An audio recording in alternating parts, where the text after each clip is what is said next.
மசாலா வந்து ரெடி. அதே மாதிரி இது மாதிரி ஹாட் பாக்ஸில் போடுறதுனால என்ன ஆகும்னா சாஃப்ட்னஸ் வந்து நல்லா இருக்கும்.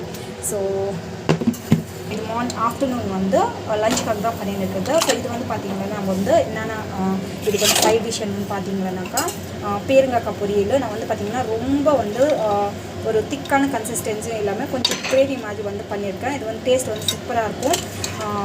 ஸோ இது வந்து பண்ணியிருக்கேன். நெக்ஸ்ட் வந்து பார்த்திங்கன்னா நம்ம வந்து so palak and then aloo green peas வந்து நம்ம வந்து பொரியல் மாதிரி வச்சுருக்கோம். ஸோ இது வந்து பார்த்திங்கன்னா கண்ணுக்கு வந்து ரொம்ப நல்லது. ஹை ப்ரோட்டீன், பட்டாணியில் வந்து ஹை ப்ரோட்டீன் இருக்குது. பாலக் வந்து சூப்பராக வந்து ரெடி ஆகிடுச்சு. ஸோ இதான் வந்து பார்த்திங்கன்னா இன்றைக்கி ஆஃப்டர்நூன் லஞ்ச். ஸோ வீட்டில் வந்து ட்ரை பண்ணி பாருங்கள் இந்த மாதிரி ஹெல்த்தியான லஞ்சு. ஸோ இந்த பக்கம் வந்து சப்பாத்தி வந்து ரெடி ஆகிருக்கு. செஞ்ச சப்பாத்தி வந்து சாஃப்டாக வந்து ஸோ ரெடி ஆகிருக்கு. ஸோ மேக்ஸிமம் வந்து பார்த்திங்கன்னா சொன்ன மாதிரி ஆயில் வந்து மேக்ஸிமம் வந்து அவாய்ட் பண்ணிக்கிறது ரொம்ப நல்லது.